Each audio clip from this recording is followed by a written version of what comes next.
Бүгүн 6-июнь күнгө шейшемби. Назарыңыздарда жаңылыктар топтому. Студияда мен Жаркынай Тургунбекова. Саламатсыздарбы? Алгач жаңылыктардан кыскача.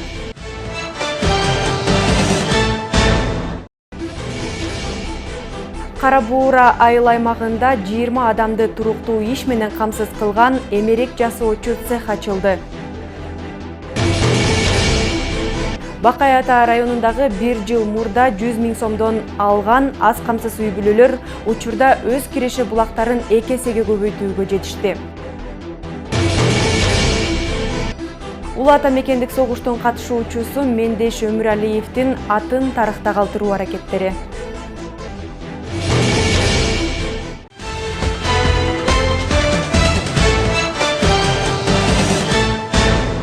Кыргызстан эл аралык өнөктөштөр менен жашыл демилгелерди илгерилетүү боюнча кызматташтыкты өнүктүрүүгө кызыктар. Бул тууралуу президент Садыр Жапаров Европадагы коопсуздук жана кызматташтык боюнча уюмунун башкы катчысы Хельге Мария Шмидт менен болгон жолугушууда билдирди.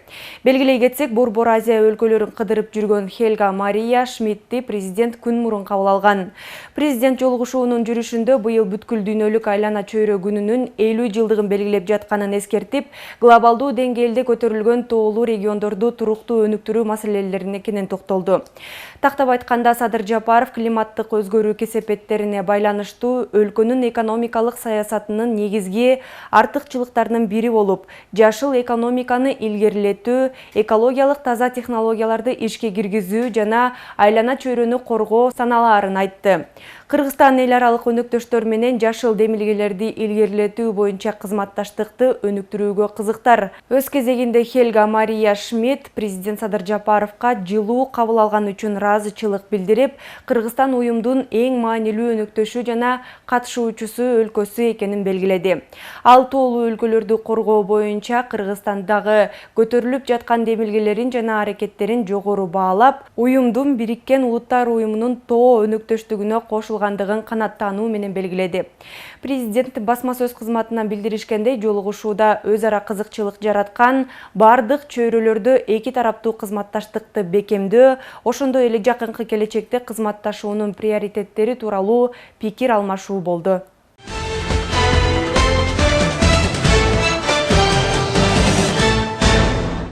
Бүгүн 6-июнда Улуттук коопсуздук мамлекеттик комитетинин төрагасы Камчыбек Ташиев чегарадагы жаңжал учурунда жол кырсыгына кабылган Жулдибоева Шоира Тухтаевна менен жолугушту. Бул тууралуу Улуттук коопсуздук мамлекеттик комитетинен билдиришти. Белгилей кетсек, 2022 жылдын сентябрь айында Кыргыз-Тажик чегарасында болгон куралдуу кагылышуу учурунда Шоира Жулдибоева үй бүлөсү менен жол кырсыгына кабылышкан. Автоунаада жалпы 24 адам болгон. Алардын 12си алган жаракаттан улам каза болгон. Анын ичинде Жолдибаеванын жолдошу Абдыганы Мамиров, уулу Абдрашидов Максатбек жана кызы Сумай Абдрашитова да болгон. Ал эми өзү 3 кызы менен алган жаракатынан улам майып болуп калышкан. Жолдибаева учурда кыздары менен Бишкек шаарында дарыланып жатат. Дарыгерлердин сунушу менен Жолдибаева жана анын кыздары Бишкектен дарылануусу зарыл. Ал эми балдар психологиялык жактан жабыркап, Баткен облусуна үйлөрүнө кайтып баргылары келбейт деп айтылат маалыматта. Жолугушууда Камчыбек Ташиев Бишкек шаарынан жеке турак жай алууга көмөк көрсөтүүгө убада берип, ошондой эле дарыланууга материалдык жардам көрсөттү.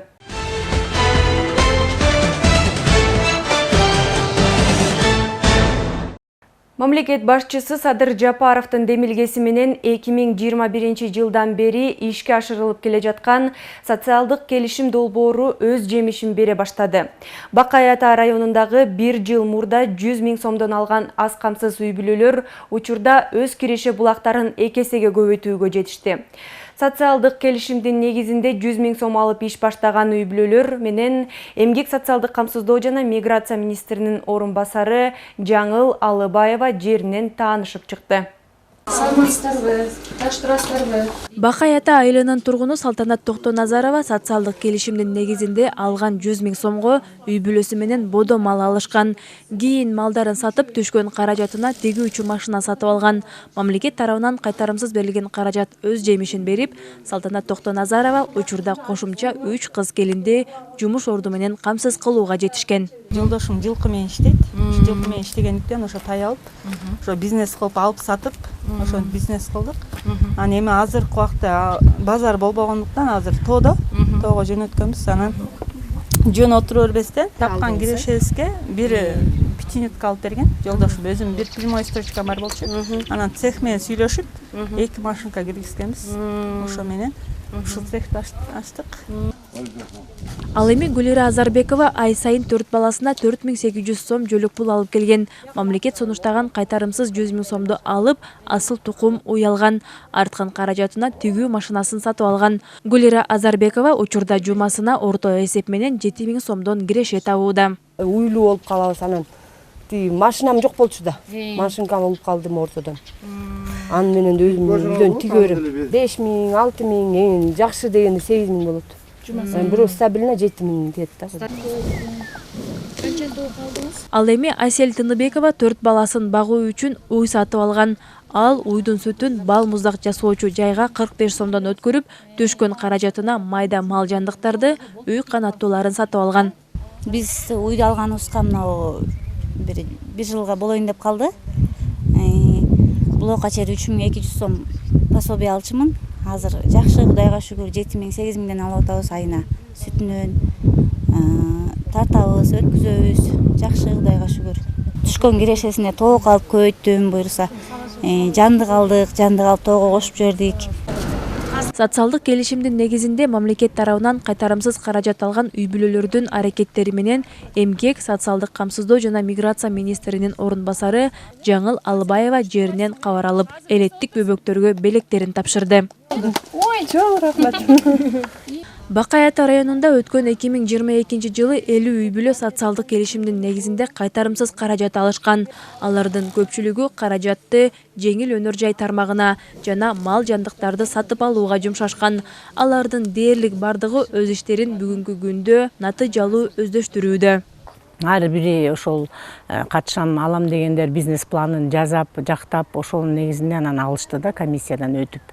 Анан былтыр 50 үй бүлөнүн ичинен 50дөн 29у ошол айыл жергесинде жашагандай мал чарбачылык, ошо уй, кой алышты. 10 үй бүлөдөн ашык 12 үй бүлө швейный машинка алып, ошо иштейбиз деп кыз келиндерибиз машинка алышты, швейный машина, оберлучный машинкалардан.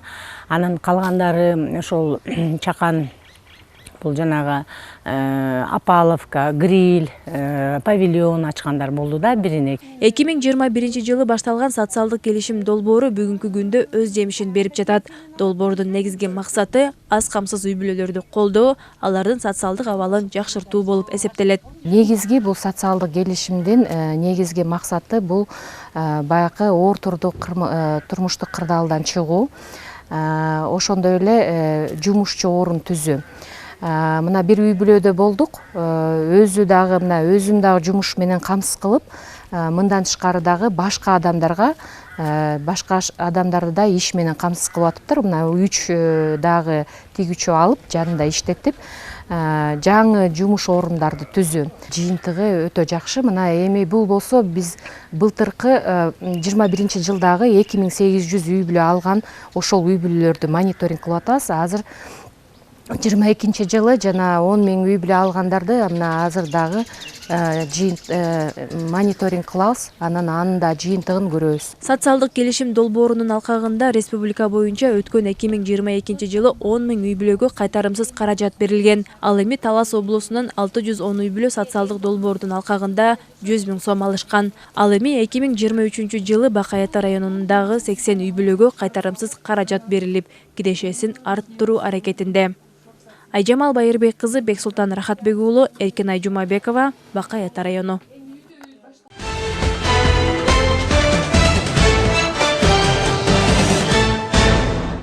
Аймактарда чакан ишканалардын ишке кириши кошумча жумуш орундарын түзөт.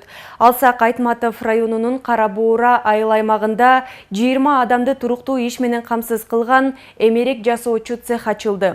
Ишканада заманбап үлгүдөгү бардык жыгаштан жасалуучу үй буюмдары даярдалат. Элеттиктерди кубандырган демилгени жеке ишкер Максат Жаңгазиев колго алган. Темага кабарчыбыз Чолпон Сабитова токтолот. Бүгүн Айтматов районунун Карабуура айыл аймагында заманбап үлгүдөгү эмеректерди жасоочу ишкана ачылды. Бул цехти ачууга жеке ишкер Максат Жаңгазиев 3,5 миллион сом сарптаган. Бул каражатка ишканага жаңы имарат курулуп, керектүү болгон станоктор алынган. 1 жыл мурун куруу иштери башталган цех бүгүн толук кандуу бүткөрүлүп, өз кардарларына эшигин ачты. Бул жерде жыгаштан жасалчу нерсенин бар жасалат. Мисалы эшик лестницалар бар, стол устулдар бар, мебель немелер бар. Суроо талап жогору. Биз булга чейин бир жерде помещениеде арендада отурчубуз. Аны ушу өкмөткө, Карабуура айыл өкмөтүнө рахмат. Ушул жерден 4 соток жер берип бизге.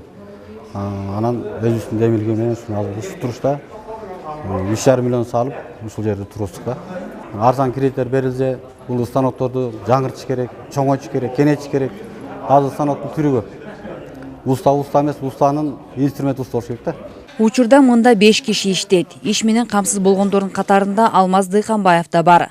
Ал айнек эшиктерден тартып, заманбап үлгүдөгү үй буюмдарын жасайт. Жыгачка жан салган устанын айтымында, аймакта мындай цехтин ачылышы элет калкын кубандырат. Анткени буга чейин сапаттуу айнек эшиктерди, үй эмеректерин жарандарыбыз коңшу Казакстандан же Борбор каладан ташып келген. Эми бул кыйынчылыктар артта калып, айыл эли каалаган үй буюмдарына буйртма берүүгө шарт түзүлгөн.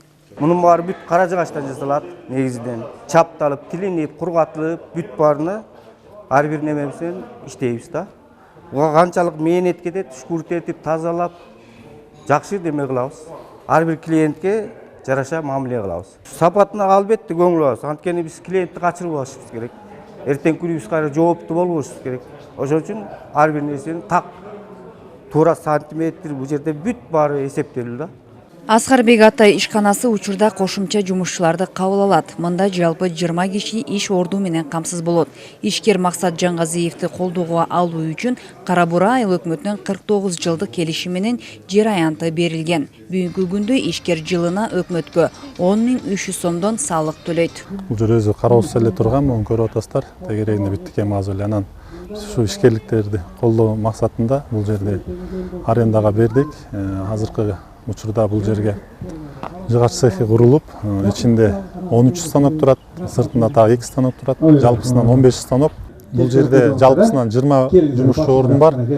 Азыркы учурда 5 орун иштеп атат. Ичинде жатаканасы бар, тамак ичиш жайы бар, андан тышкаркы дагы складской помещениялар бар. Айыл тургундары жеке ишкердин мындай аракетине ыраазы болуп, аймактын өнүгүүсүнө өбөлгө болорун белгилешет. Чолпон Сабитова, Калмурат Меманбеков, Урмат Догдурбек уулу, Айтматов району.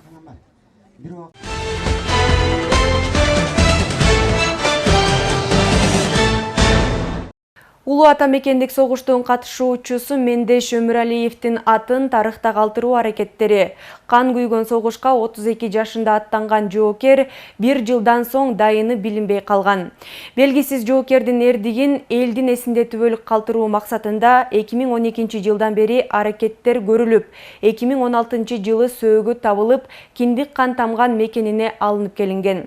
Учурда Мендеш Өмүралиевдин согушта колдонгон куралдарын мекенине алып келүү аракеттери жүрүүдө. Баатырдын баяны кийинки материалда. Улуу ата мекендик согуштун катышуучусу Мендеш Өмүралиев кан күйгөн согушка 32 жашында 1941 жылы аттанган. 1942 жылдын декабрь айынан кийин Мендеш Өмүралиев дайынсыз болгон. Дайыны чыкпаган жоокердин сөөгү кийин Россия жергесинен табылып, 2016 жылы 22 июнда жоокердин сөөгү кичи мекенине алынып келинген. 2012 жылы күз айында табышкан экен.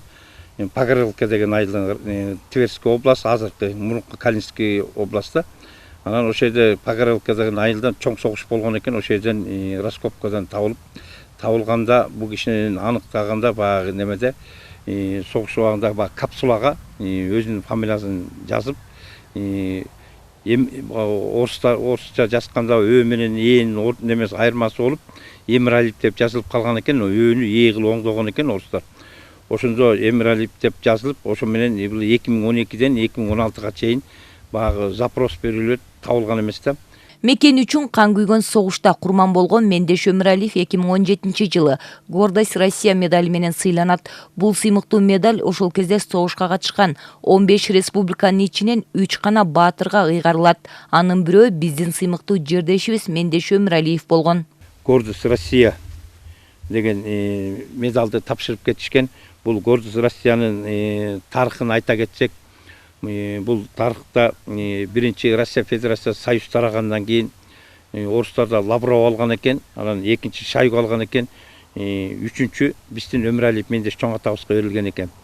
Анан бул берилгени посмертный алып отурат бул киши. Бирок посмертный бир да согуш ветераны Гордость Россия медалын союз тараганы албаптыр. Баатырдын атын унутта калтырбай 2019-жылы Мендеш Өмүралиевдин кичи мекени Ак-Дөбө айылындагы маданият үйүнүн алдына 180 000 сомго эстелиги тургузулган. Эстеликти кийинки муун көрүп, сабак алып, тарыхты унутпаса дешет. Мындан тышкары быйылкы жылы 9-майда президент Садыр Жапаров баштаган делегация өкүлдөрү Москва шаарында Кызыл Аянтта өткөн улуу жеңиштин 78 жылдыгына карата салтанаттуу аземге катышып келген. 7-майда Ыржепте биздин ата бабаларыбызды эскерип ошо эстеликтин ачылуу аземи болду да. Аарда бир эле эки кишиники эмес, аарда жалпы Кыргызстандан барган ата бабаларыбыздын эстелик ачылуу болду да. Союз тараганы, ошондо союз тараганы эң неме болгону биздин кыргызстандыктар ошо эстелик ачып, ушундай бир эки элдин ортосундагы ата бабабыздарды эскерүү немеси чоң неме болду. Аарда Россия Федерациясынын Госдуманын төрагасы катышты. Биздин Садыр Нуркожоевич катышты.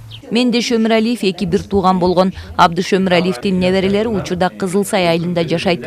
Чоң атасынын эл үчүн кылган эрдиги менен сыймыктанып, үлгү тутуп келишет. Биз албетте ушу баатырдын урпактары болгон үчүн кийинки муундарга мындай ата мекенди коргоого үннөгөн бир иш-чараларга уюштурууга салым кошобуз. Ошол урпактардын, баатырлардын эмгектери талаада калбаш керек. Кийинки муундар ошондой баатыр болгонго, баатырдай болуп жашаганга, ата мекенди коргогонго татыктуу болуш керек. Айта кетсек, ушул жылдын 7-май күнү Россия жергесиндеги Ржев шаарында кыргызстандык жоокерлерге арналган эстеликти ачууда көмөк көрсөткөн бир катар инсандарга өлкө президенти Садыр Жапаровдун атынан ыраазычылык каттар тапшырылган. Бегай Масынбаева, Бекжан Жумабек уулу, Бакай Ата району.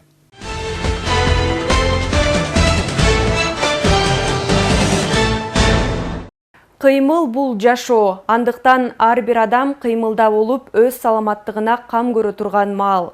Учурда Талас шаарында жайгашкан Динамо стадионунда таңкы саат 5-тен баштап сергек жашоону тандаган жарандар машыгууда. Алардын эң улуусу 82 жашта болсо, басымдуусу 60 жаштан жогору. Жаштарга үлгү болгон улуумундун таңы кандай башталат? Кабарчыбыз кабар алган. Таңкы саат 6:30 айрымдар кызы уйкуда жатса, Талас шаарындагы Динамо стадион тегерек четинде жашаган тургундар өз саламаттыгына кам көрүү максатында 5:30 баштап ушул жерде басышат. Таза абадан жутуп, ден соолуктарына кам көрүп, таңкы көнүгүүлөрдү жасагандардын арасында 70 жаштагы Гүлзада Музралиева да бар. Гүлзада апа бир топ жылдан бери Токой жээгиндеги стадиондо басып, ден соолугун чыңдап келет. Эртең менен эрте туруу адам үчүн пайдалуу болсо, спорт менен машыгуу сергек болууга жардам берет деген каарманыбыз ар күнү таңды ушул жерден тосот. Ушу басканыма 8-10 жылдын жүзү болуп калды. Буйруса, ден соолукка байланыштуу да бардыгы. Пенсияга чыгып, анан ушундай ооруларга кагылат экенсиң. Анан ден соолукту түстейин деп ушинтип басып жүрүм. Көп жыл болду. Ушу келгенде биринчи мен өзүм жагыс басып жүрдүм. Ушу таң амал келим 5:30-6 чендерде күн чыга электе, күн чыкканда жылуу болуп мындай басалга каласың да. Анан улам жылына киши кошулуп отуруп азыр Кудайга шүгүр көп болуп калды элдер. Таңында туруп басуу денеге кан айланууну жакшыртып, адамдын иммунитетин чыңдап, жашоого болгон кызыгуусун ойготот. Күн жылгандан бери бул жерде шаар тургундары көп. Кээ бир жарандар чуркап машыгып турат. 82 жаштагы Тууганбай Конушбаев бир айдан бери чуркап келет. Карыя спорт бул жашоо дейт. Элге эмне деп айтам? Жашоо бул кыймыл. Кыймылсыз жашоо жок. Жата бергенде болбойт. Жата берсең оорудун баары жармашат. Картайганда көп ооруйсуң. Ошондуктан кыймылдаш керек дайыма. Кыймылдаш керек. Ошо таза болбосо басыш керек жашка яраса. Адамдын колунан баардык нерсе келет. Ошо жашоо бул кыймыл, кыймылдап дайыма. Үйдө да жөн эле отура бербеш керек, карыдым деп. Үйдө да тирилик көп. Таңкы көнүгүү жасаган бул аппаларды атайын машыктыруучусу да жок. Ар кимиси өзү билген көнүгүүлөрдү жасап, ден соолуктарына кам көрөт. Кээ бирлери 2 саат ушул стадиондо машыкса, айрымдары 1 саат убактыларын спортко арнашат. Жайында 5:30 келебиз. Келушүдө басып, чынында мен көзүм болгондон башым көп ооруду да. Анткени ушактан эле укол кете берген. Ошодон баштап башымдан ооруганда басылды. Анан эми Кудайга шүгүр, жашнакай болуп, мынакей басып жүрөм. Ушуга да жакшы тасыл 2 көзүм көрбөй калган. Анан эми 25% ортосуна көзүм көрүп басып жүрөбүз. Бул стадионду басканыбызга бизде 3 жыл болуп калды. Бул жерге келип өзүбүздүн ден соолугубузду чыңайлы деп, анткени адам ден соолук адам колунда экен. Ошого байланыштуу биз ошону түшүнүп, анткени биздин возрастта кыймыл керек экен. Ошон үчүн ушул стадиондо жүрөбүз. Динамо стадионда жөө басып бара-бара дене көнүгүүлөрүн жасашат. Ар таңды бирге тоскон шаар тургундары бардык жарандарды спорт менен машыгууга чакырат. Анткени спорт ден соолукту гана чыңдабастан, ар кандай жаман ойлордон алыстатууга дагы жакшы мүмкүнчүлүк. Мындан тышкары айрымдары ушул жерден басып жүрүп, өнөкөт ооруларынан да айыккандар бар. Таңкы көнүгүү, таза аба ар бир адам үчүн акысыз ден соолук. Бегай Масымбаева, Бекжан Жумабек уулу, Эркинай Жумабекова, Талаш шаары.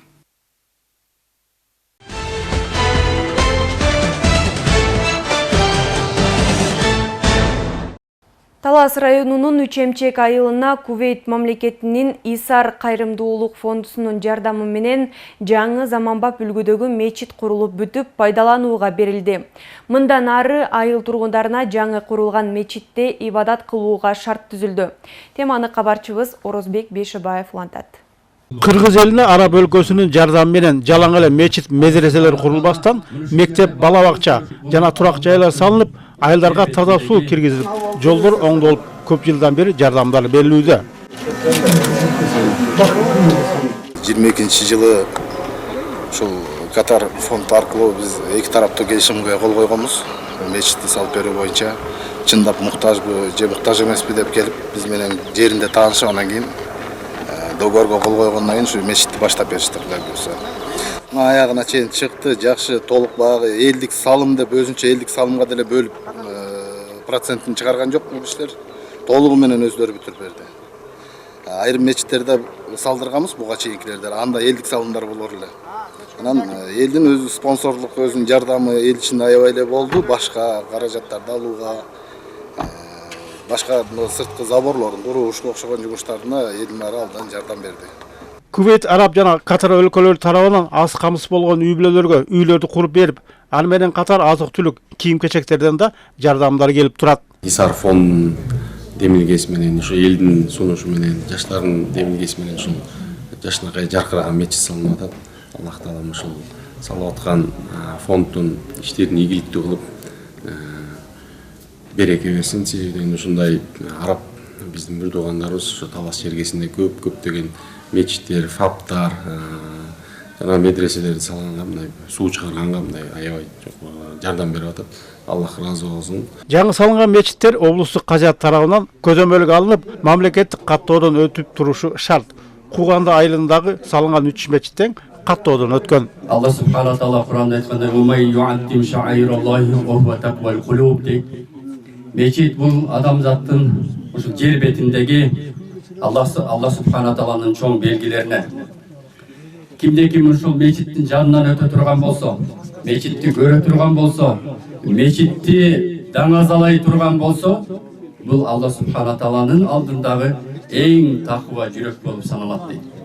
Албетте Алла субхана таала муну ушул сиздердин ушул жерде бүгүнкү күндө ушул араб туугандарыбыз тарабынан салынып берип аткан ушул мечиттериңиздерди жараткан өзү куттуу кылсын. Үчемчек айылындагы мечитте элестиктерге кары жашына карабай илим алууга жана жаратканга ибадат кылууга мүмкүнчүлүк түзүлдү. Ушу араб туугандардын үй бүлөсү бала чакасы тынч болсун. Кудай таала ажыр соолорго эге кылсын, бактылуу кылсын, чексиз соолуктарга эге кылсын. Орозбек Пейшебаев, Дина Акматова, Талас району.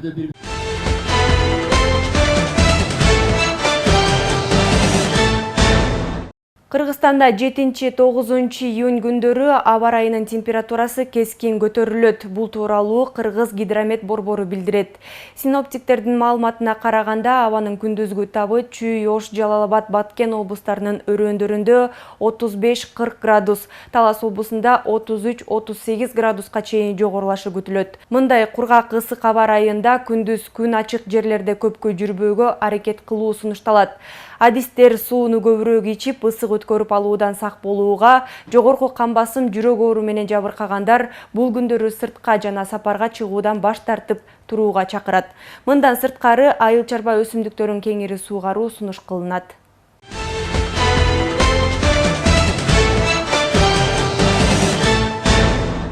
Облус аймагынан алынган маанилүү жаңылыктар ушуну менен жыйынтыкталат. Бул жана башка жаңылыктар биздин социалдык тармактардагы баракчаларыбызга жайгаштырылды. Биздин баракчаларга катталып, соңку жаңылыктар менен кабардар болуңуздар. Кечиңиздер көңүлдүү улансын, саламатта болуңуздар.